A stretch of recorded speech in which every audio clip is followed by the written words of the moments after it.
started. So in any case, it's back working now. So I'd like to welcome everybody. Great to have you here. And good that you can hear me. And I'd like to thank everybody for joining. So if we just go on to next slide, please, Dave.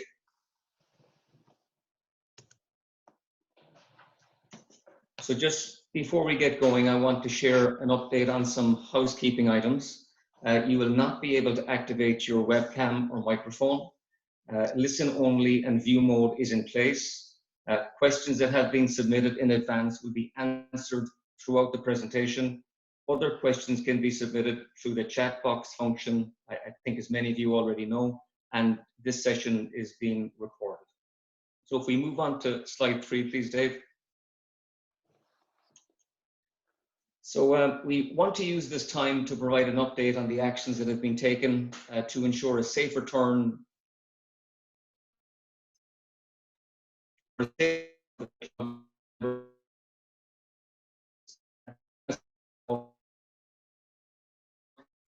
who with me form our COVID-19 subcommittee. Our general committee is also online.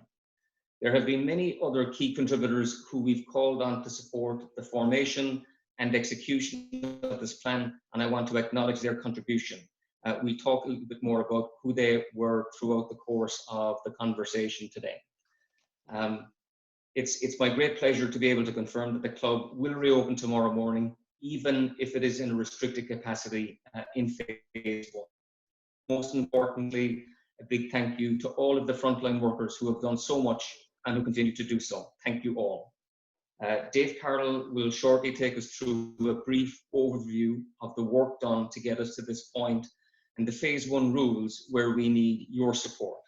We'll then talk through some of the other key points and address the frequently asked questions that members have raised. So with that, I'd like to hand it over to you, Dave. Super, thank you, John.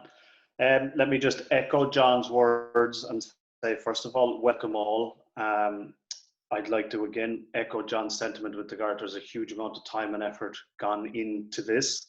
The recognition of our frontline workers is key, and absolutely they have been an integral part of getting us to flattening the curve and an integral part of getting us to a place where we can hopefully open our club in a successful and safe manner tomorrow. Part of what John has asked me to talk about is, and I suppose it's an education perspective, whereby I wanted to share with everybody on the call and share with our members what we have gone through, the process that we have developed, and the procedures that we have put in place to allow us to reopen the club tomorrow. So John obviously spoke about the creation of a COVID-19 committee. This was an action that was led by John that took place very early on after the club was closed down. And since the club has closed down, we have been very active in trying to understand what it was that would be required for us to get to reopening the club tomorrow. So the first areas that we had to look at was risk assessments. And when we talk about risk assessments, we are looking at the knowns and potentially the unknowns that can happen when we reopen the club. And we have to do everything in our power as a committee and a wider committee and the general membership to ensure that we mitigate the risk factors associated with those concerns. So we carried out 3 separate risk assessments. We carried out one holistic risk assessment from the full club's perspective. And to help us to do that, we brought on a member of the club, a previous captain of the club, in Donald Johnson, who has significant, I suppose, experience in this area.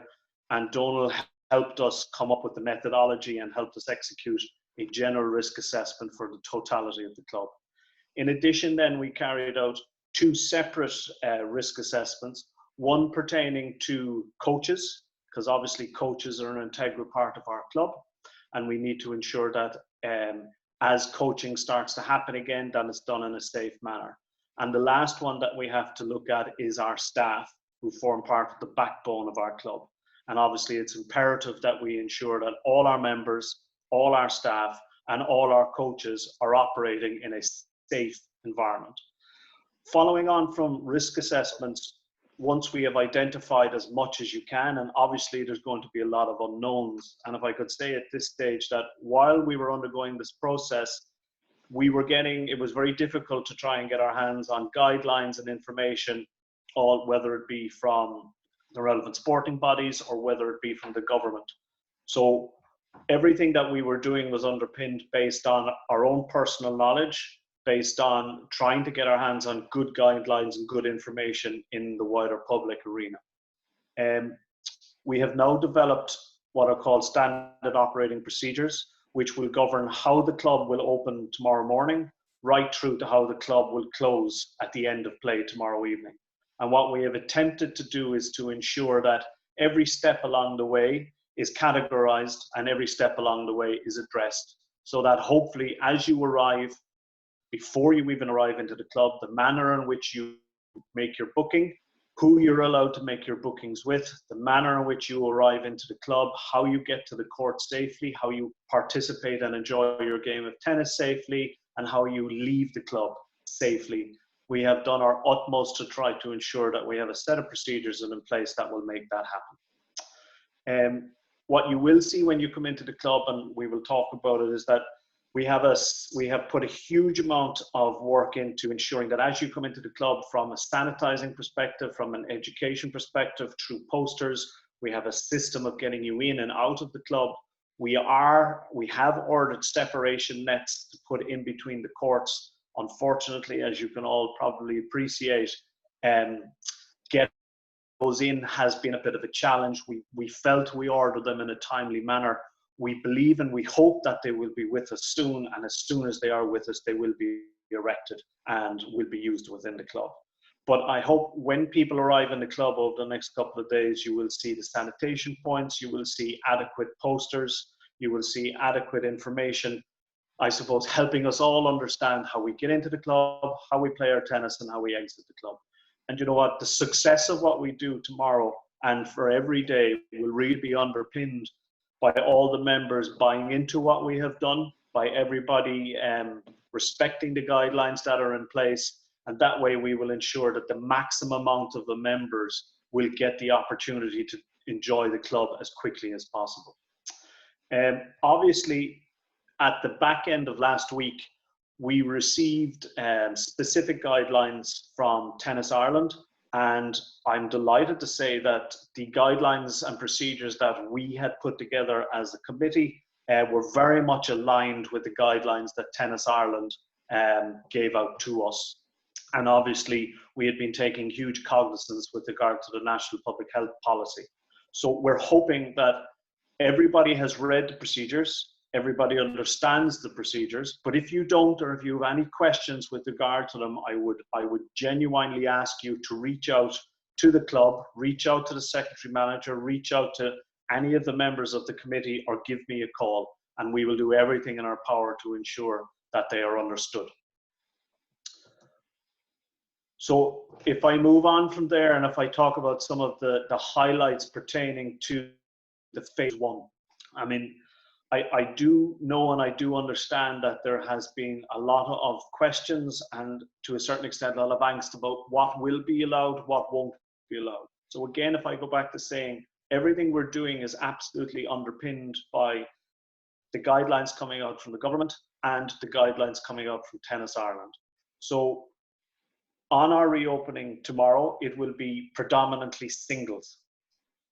And there will be some doubles allowed, but the doubles that's allowed is that if two members from the same household can play doubles on the same side of the court with each other. And they may play against a doubles partnership from a different household, but it's absolutely crucial here that people understand that it's members that are from the same household. So they have to be living underneath the same household to play doubles. Other than that, it is singles. Obviously, the clubhouse changing rooms will remain closed. The gym will remain closed. And at this juncture, squash and snooker are closed. Now, we have received a number of questions about when will the likes of squash and when will the likes of snooker come back. And I'll give you a very honest answer and say, at this juncture, we don't know. We obviously have to act underneath the guidance that's given to us by the government and by other authorities, of which Squash Ireland, for example, will be one. But as soon as we understand what the guidelines coming from Squash Ireland and what the guidelines coming from the government are, we will then be hopefully able to understand under which phase squash will be able to reopen. But at this juncture, the clubhouse, the changing rooms, squash and the gym remain closed under phase 1. What we have also done is we have tried to remove and minimize as much furniture and touch points. And touch points is a crucial part in that everybody has heard lots of information out there with regard to the potential transmission of COVID-19 and the concept of how long it lives on hard surfaces, etc. So what we have attempted to do is to remove as many of those touch points as we can, and we will obviously be encouraging everybody to adhere to HSE guidelines with regard to good hand and personal hygiene before and after being on the club grounds, and obviously everywhere else as well, and that's absolutely crucial. With regard to juniors, which has been another conversation and question that has come to us, juniors are absolutely allowed and encouraged to come back with the rest of our general membership. The only adage with regard to juniors is that they must be accompanied by a parent or a guardian, and that parent and guardian must be on site with them while they are playing tennis. We are making a bathroom available for urgent needs. The guidelines have suggested that bathrooms should in theory remain closed. We have made the decision that we will have a bathroom open for urgent needs. And we have also, as part of our cleaning procedures, put in place, and we will ensure that the bathrooms are cleaned on a very regular basis to ensure that they are as sanitary and as hygienic as possible. But we would encourage members that unless urgent, please do not use the bathrooms. You will see as you come into the club that the avenue coming into the club now will have a designated line down through the center of it, and we are asking members to very ardently adhere to which side that you enter on and which side that you exit on. We looked at various different scenarios about how we get members in and out of the club as safely as possible. What I would say to you is please use the avenue. Please use the avenue on the designated side. Please do not stop and chat in the avenue, and please walk up and down the avenue in single file. And I think that is the best way that we can ensure that members can enter and exit the club in a safe and secure manner. You will see the second picture there. You will see a photograph of hand sanitizing stations, which will be available throughout the club. There will be 5 or 6 of these throughout the club, and we'll obviously encourage everybody to use these stations. But we would also ask people as they're coming to play tennis, would they consider bringing some hand sanitizer with them? You know, an awful lot of what we're doing needs to be underpinned by common sense and reasonable behavior by all of us to ensure that this is a successful reopening. And obviously on the left-hand side of the slide, you can see the tennis courts, which are in fantastic condition. And I must pay homage to the staff of the club led by Dave Hannon, who put in a huge amount of work with a limited amount of volunteers recently to ensure that the club is in a fantastic condition. And I personally know that the courts will be delighted and are eagerly looking forward to fantastic tennis being played from tomorrow. So for me, you know, I think what we've laid out with regard to our procedures is relatively straightforward. I think a lot of it is underpinned by common sense, and it's absolutely important that we all get back and we get as many members back playing tennis in particular, because that's what's available as part of phase 1 as soon as possible.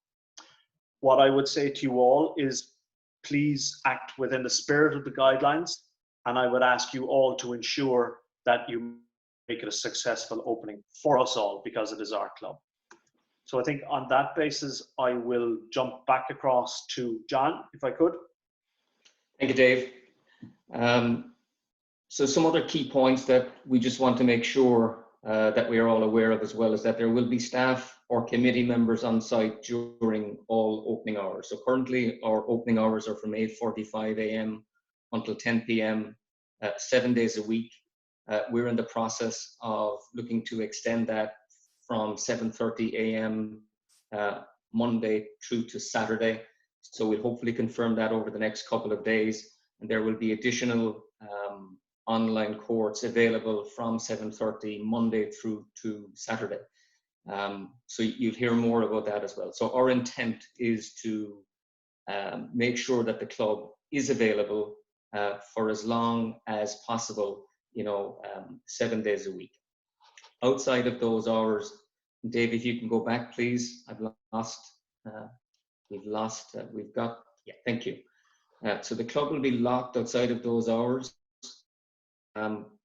And again, just to make sure that for right now, it is from 8:45 in the morning. We will probably have people on site a little bit earlier, and we will let you know as soon as possible when you can start using the club from 7:30 a.m. Coaching, as may have been mentioned already, can restart for individuals, for pairings, and indeed for up to 3 people who are in the same household. So it is very much within strict guidelines. As Dave has already mentioned, a risk assessment has been completed, not just for the club, but also within the coaching areas. And Ger Flynn has led that, and that's been reviewed by the committee as well. All group activity, open competitions cannot restart at this time. And I think we all understand why that is. And one other point that has come up quite frequently over the last number of weeks is with respect to membership fees and the fact that we've been closed as a club since the 23rd of March. And so the committee has spoken about this at length. And I think given what's happening in the economy, I think it is absolutely something that we want to support. And so membership fees will be adjusted to reflect the closure. And so that's something that for each individual, for those who have already paid their membership fee, we say thank you very much. We will be making contact with each of you with respect to how that credit can be made. And we will certainly be looking to offer a number of options back to each of you. And for those who have not yet paid their membership, it is very important, I think, as everybody knows, that the guidance is for everybody to be members. So I think we recognize that, over the course of the 8 weeks that we've been closed, they made a decision not to pursue the payment of membership fees. But as we now get back and open up the club again, it's very important that we have members pay their due, and obviously they will be a reduced amount of money for those as we go forward. One other point that I think is really important to raise, and that's the picture that you see on the right-hand side here, which Dermot Carberry posted recently on Facebook, and that is that, it's really important that we now, as a community within Sunday as well, that we do our bit to make sure that we look after all businesses, all local businesses where we can. I know there's a great opportunity to procure online, but if there is an opportunity as businesses now reopen and we can support those businesses who've supported us and indeed other businesses within the community, we should do our best to support that. Next slide, please, Dave. And here we get on to some of the frequently asked questions. So maybe, Dave, I'll leave you to kick this one off, and we'll talk it through. Okay, thank you, John. Obviously, we have received a number of questions, and I will look at specific questions, and also I would encourage anybody, there is a question and answer capability on your screen at this moment in time, so please feel free to ask any and all questions. But this slide sort of gives an overview and a flavor. So the first one that we have received huge amounts of communication about is with regard to over 70s. And the guidance, I'm delighted to say that the guidance changed at 10 to 5 this evening. And we received the most updated communication from Tennis Ireland, which was underpinned by a statement from Simon Harris, our health minister, which now states that over 70s are allowed to play tennis from tomorrow on the basis that they are within the 5-kilometre limit. So that is fantastic news. And again, just to reiterate that over 70s, they have changed the guidance as of 10 to 5 this evening. And the new statement is that over 70s are allowed to play tennis from Monday the 18th on the basis that they adhere to the balance of the guidelines. The second question that comes up significantly often is with regard to the 5-kilometre limit. Now, as a group, as a committee, as a wider committee, we are requesting that members adhere to the guidelines as issued by the government, the relevant authorities, and by Tennis Ireland. At this juncture, those guidelines state that people outside of 5-kilometre distance from the club should not be playing tennis from Monday the 18th as part of phase 1. Obviously, the 5-kilometre limit, we are expecting that as part of phase 2, that will be increased to 20 kilometres. And I suppose to a certain extent, this is within all of our control to deliver, because if we can have a successful phase 1, we will then hopefully be able to move on to phase 2 in 3 weeks' time. There has been guidelines issued pertaining to tennis balls, and the guidelines pertaining to tennis balls is that if you have, and I suppose the easiest way to describe it is if I use an example, if you have a singles or a qualified doubles partnerships playing on a court, you should be using 2 sets of tennis balls, 1 for each side. So you should only serve with your set of tennis balls. And to help facilitate that, we have set up through one of the windows in the clubhouse the ability for tennis balls and for grips to be purchased. Now, we are and will only be able to accept card payment, because obviously we're trying to minimize contact in any way, shape or form. So tennis balls will be available to be purchased in the club all day, every day. It's probably just on that point, there will be a member of staff or a member of the wider general committee on site every day, and that person or those persons will help support you in understanding and ensuring that all guidelines are understood and are being complied with for I suppose, the greater good of us all, which is very important. And that person or those persons will have the ability to get access to sell you tennis balls. So yes, tennis balls and grips will be available. Question comes up quite frequently with regard to guests. So guests at this juncture under phase 1, based on restrictions and guidelines that have been given to us by the government, the health authorities, and by Tennis Ireland, guests are not permitted in the club at this juncture under phase 1. This may be reviewed and looked at under further phases, but at this juncture, the answer is no. Unfortunately, we may not bring guests into the club. I've already spoken about... Sorry, Dave, just to add to that in terms of guests, because it is a question that has come up quite frequently. So I think obviously it's important that everybody who is playing, if you're playing singles, both players need to be named on the online booking form. If you're playing doubles, all 4 players need to be named on the online booking form. And the reason for that obviously is to make sure that should there be an issue, that there's very clear ability for the club to have contact tracing in place.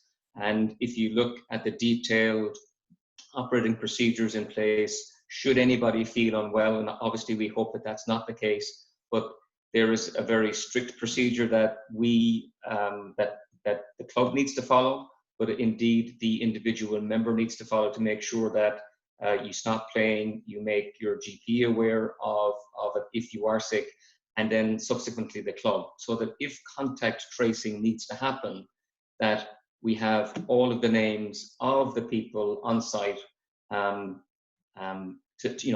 follow good practice.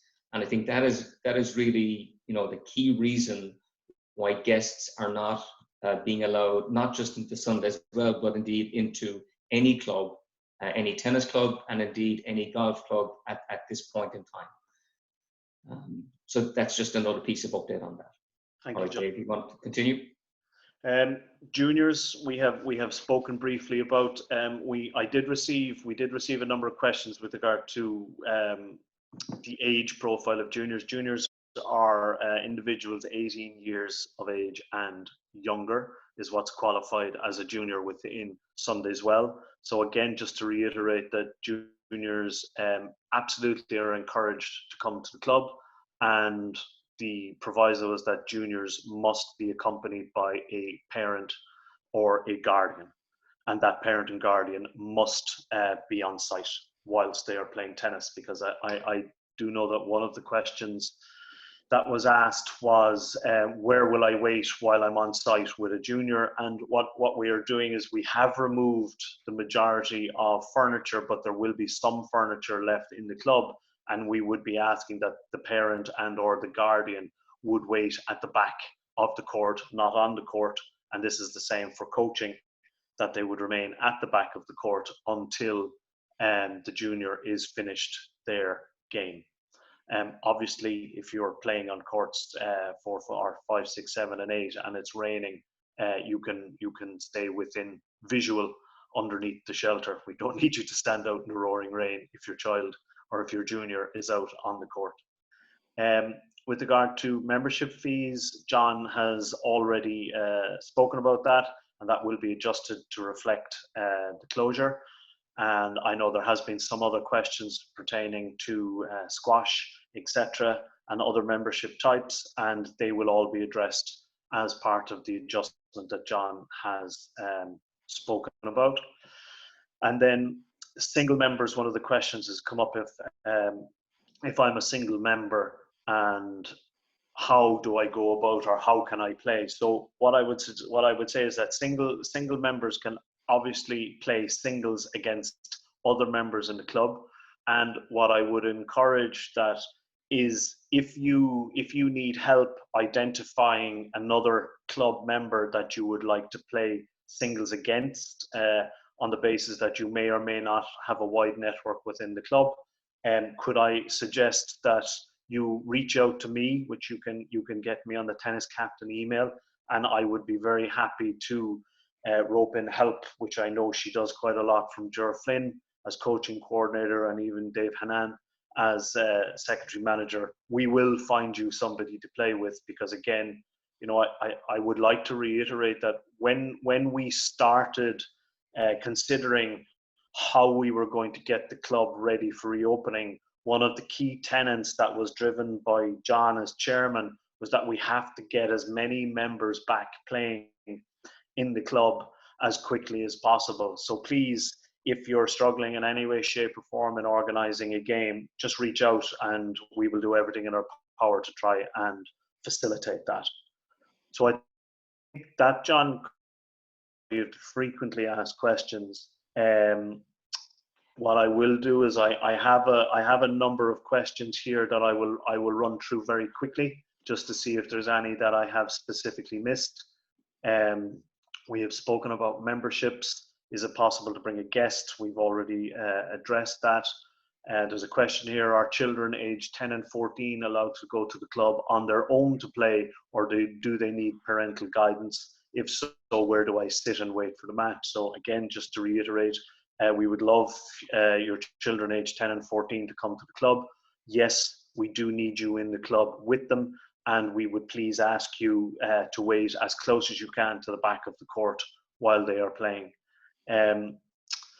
Tennis balls has been asked a number of times. So when you come into the club, when you come past the entrance into the clubhouse, just at the start of the veranda, there is a small window there on the left-hand side that has a hatch, and through that hatch is how we will facilitate tennis balls and grips. And that's where you'll be able to buy them. Again, if I could reiterate, because it would be to all of our benefit if you could all ensure that you have your cards with you. And sorry, just on that note, we will obviously be running a skeleton crew throughout the club. So will be down. The clubhouse is closed. So please ensure you have your cards with you, because the barrier may not be manned. So you may ring the bell at the barrier, but there may not anybody there to open it. So we would strongly ask you, if you have a card, to bring it with you. Again, I would ask you to send an email to Dave Hannon, and Dave Hannon will order you a replacement card as soon as he can. Is there any plan or future date to be able to bring guests to play? Again, that is out of our hands. We cannot answer that specifically. That will be based on guidelines that will be issued to us by the HSE, the health authorities, and by Tennis Ireland, and we will follow those guidelines. But I suppose we are in constant contact with them, and as soon as we have that information and we have an update, we will obviously give it to all members. There's a question with regard to, hi, we usually play doubles, and I don't think we could play singles for an hour and a quarter. We are intending to book one court and split the time between 4 people. So again, if I go back to the contact tracing, and if I go back to the premise under which we are reopening the club under these, relatively strict restrictions in phase 1, this question was raised to us earlier in the week. The feeling of the committee at this juncture is that we would ask that you do not do that. So we would prefer that you played singles on one court, and if your other pairing want to play singles on another court, that you would book the adjacent court. But we at this juncture do not want people moving from court to court. So, yeah, and again, so I think what this gets back to is if there are 4 people turning up to play on a court, and if only 2 people are playing on a court at any one time, then there's obviously 2 people waiting. And again, we've been asked to ensure that if to turn up 5 minutes before your game. I think what would happen if we accepted this to split the court among 4 people and play singles for half an hour or 45 minutes at a time, then I think we'll end up with people waiting for 45 minutes. You probably, is it possible? Yes, you probably end up then waiting in your car for that period of time, and that's maybe not something that is desirable. Yeah. So just one slight clarification there, just with regard to the club cards. We will be accepting credit cards at the club also. So you will have the ability to either purchase credit for your card with your credit card, or you will have the ability to purchase grips and or tennis balls at the same time. So I think that probably, John, covers the majority of the questions we had in. If I could ask maybe if Kevin McCarthy, who's our able moderator this evening, if there was any particular questions came up as part of the Q&A.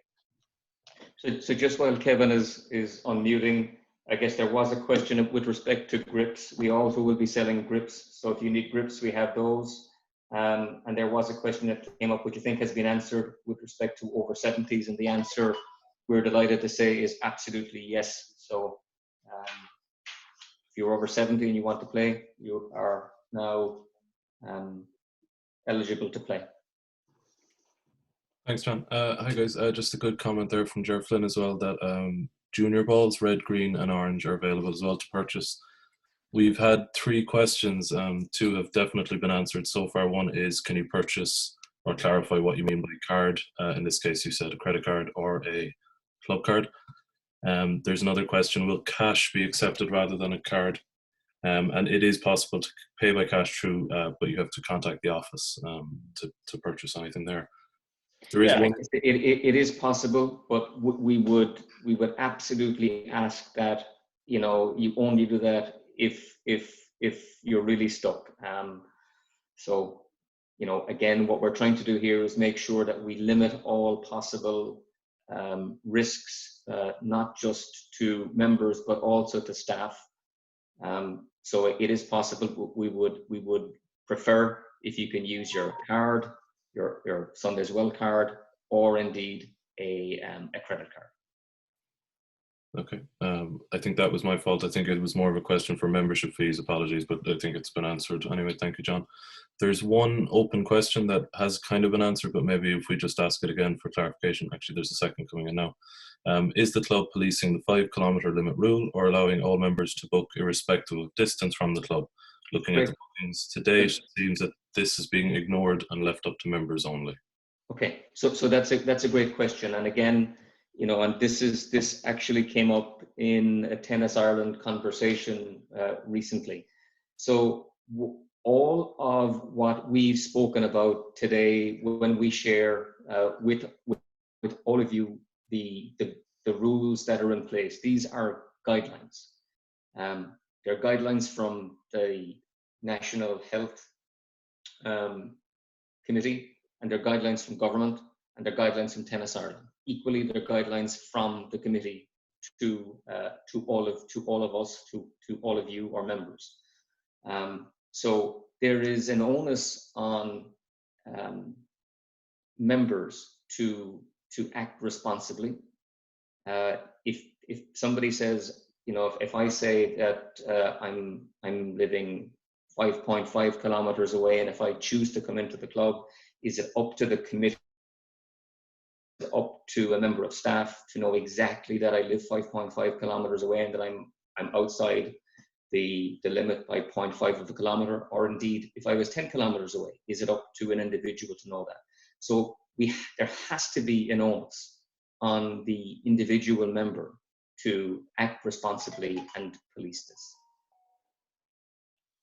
Yeah, and I would echo John's sentiment there. So Sundays Well is a big club with a lot of members who live in a huge diverse amount of locations. So I would echo John's sentiment that we have a small amount of staff.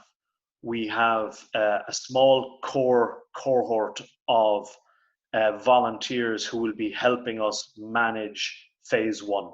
I think it's incumbent on all members to understand and to adhere to the guidelines as laid out by the club, as laid out by Tennis Ireland, and the guidelines given to us by the relevant government and health authorities.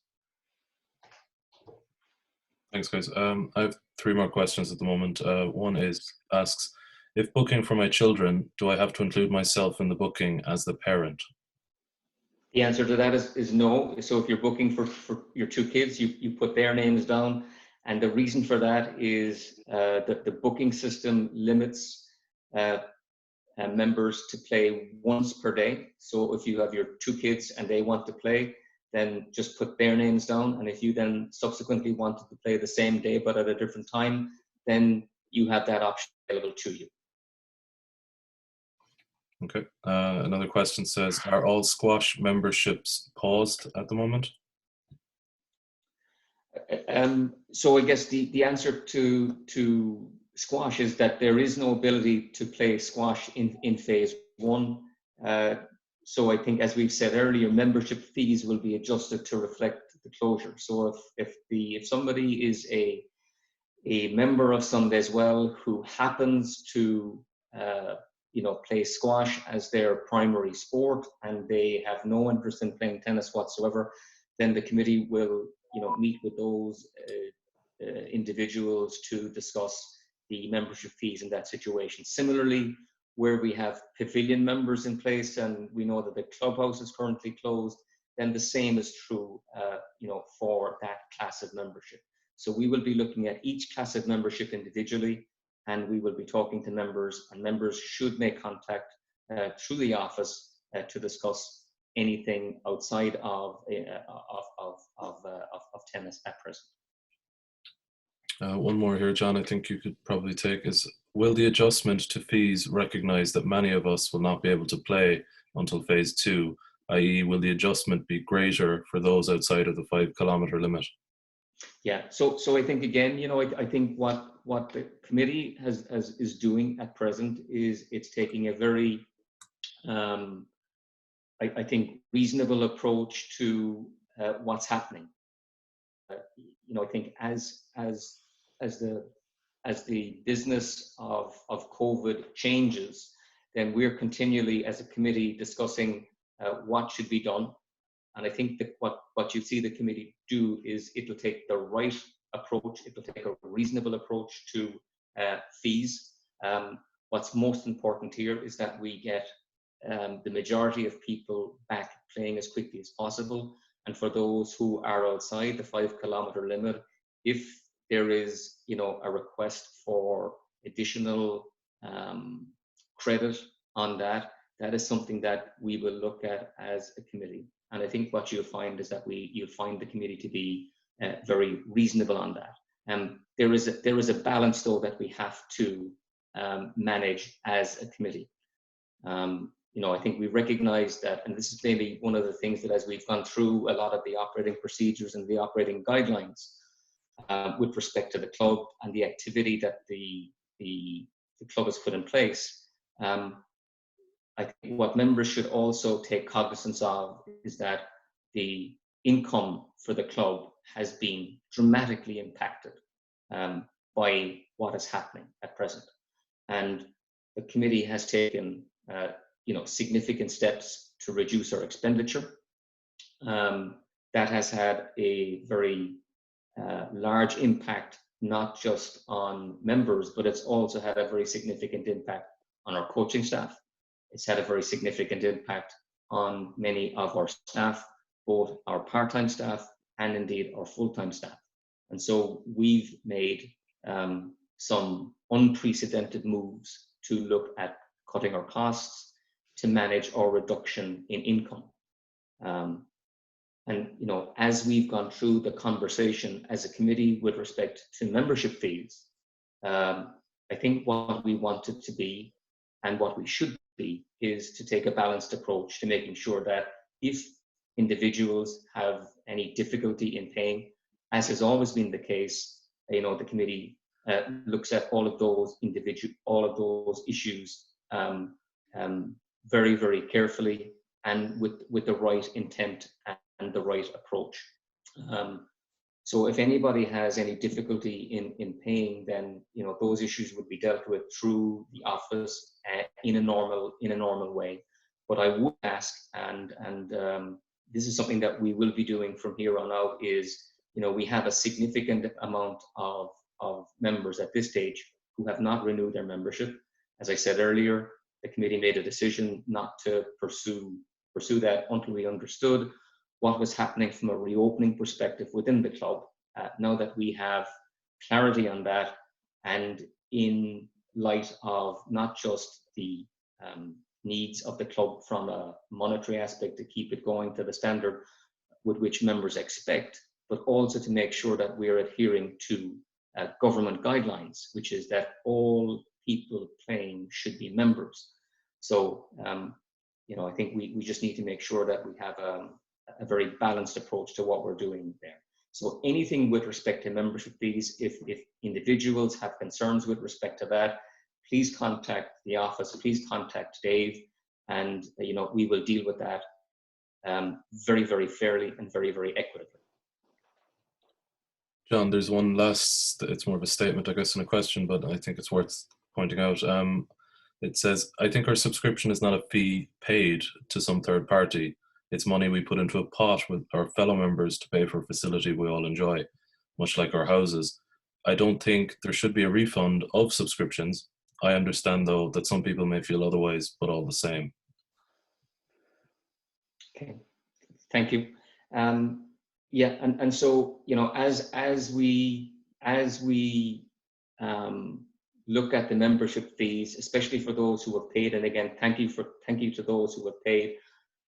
We will be setting out some guidelines on that to members in terms of if people are looking for a refund.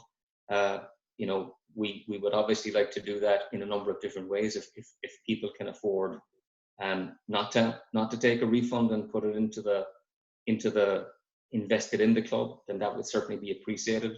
If there is a need for people to get a refund, then our first request will be that people put that on the club card, so that as the club reopens, that money can be then spent within the club as teas, coffees, and other aspects of our club reopen. And then obviously if people do have a real need to get a credit, then clearly the club will deal with that as well. But one of the other questions, you know, and it's not such a long time ago since we had the AGM. At the AGM, we had and spoke about our development plan for the year. And within the development plan, there were a number of very significant investment items that we as a committee had proposed to members, and which were ratified on the night at the AGM. And so one of those aspects was the investment in new lights within the club. That is something that we as a committee are still investigating and still progressing. We're very fortunate to have other members who have come on to a subcommittee to look at that. And there are other aspects of our club in terms of our various the Stewart's House and indeed Normandy House that are in need of significant improvement and remediation. And there are other aspects of our clubhouse and our squash courts that also are in need of investment, or gym is in need of investment. So the comment that Kevin read out just last certainly is something that as a committee, and I know in terms of the majority of the members, you know, we've all are very vested in the club. We all want the very best for the club. So as we all operate through these very trying and unprecedented times, I think recognize one thing is that the committee is fully involved in striking a balanced approach to making sure that we recognize challenges that members may have in paying membership fees, and we very much do not want that in any way to stop people coming and playing in Sunday as well. So if somebody has a problem, please talk to Dave in a private capacity, so that those issues can be dealt with. And we will absolutely make sure that we do our level best to continue to be focused on delivering a service within the club that is the best of the best. I think anybody, you know, when you walk into Sunday as well and you see the club tomorrow, I think as Dave had said earlier, you will see the work that many people have put in over the last number of months. And so maybe it is an opportunity here just to recognize some of those people. So David Hanam, Dave Barrow, Dave Carroll, Claire Fennell, Donald Johnson, Kevin McCarthy, Donald Murray, Ger Flynn, Johnny O'Mahony, and there are many others. And I don't want to, forget anybody. But, you know, I think what I'm absolutely encouraged by, I know what the entire committee is encouraged by, is the significant goodwill that's out there to ensure that we as a club come out of this stronger than ever before. And that's our intent here. We're completely committed to making sure that we get back up and running with tennis in as safe a way as possible, and to make it as enjoyable as it can possibly be. It's great, as Dave said, that we've got news that over 70s can now go back and play. And I think while, you know, doubles in its normal format is not allowed just yet, I think we're very hopeful, and we will certainly continue to make to have conversations with Tennis Ireland to push that agenda. I mean, we want that to happen as quickly as possible. So rest assured that we're out there fighting that case on a day-by-day basis. Thank you. Thanks, John. Sorry, John, we just got a new question there. We also have a hand up from Donald Murray. So if it's okay, Donald, I might turn on your microphone if I'm assuming you'd like to mention something. So give me 1 second. So Donald, you should be able to speak. Microphone is still showing is muted, Kevin. Oh yeah, okay, unmute, sorry.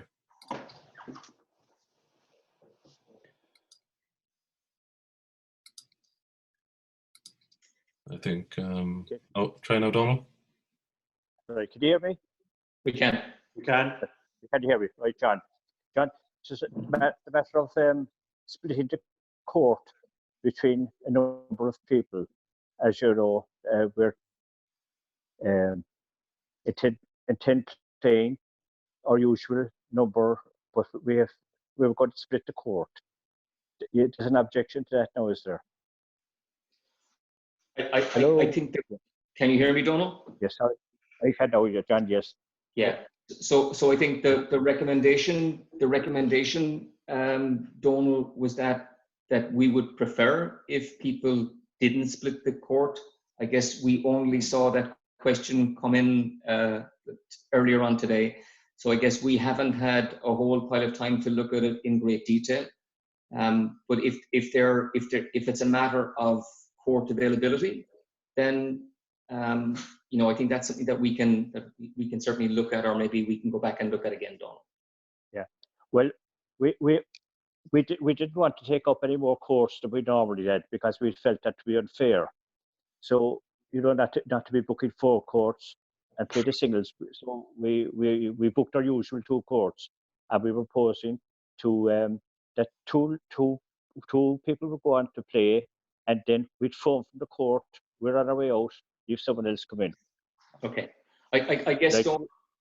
Donald, if it was done in that way, I mean, I don't have any objection to that. So I guess what I would ask you is leave it with us to just look at that and put a clear procedure in place as to how we would deal with that. So Very good.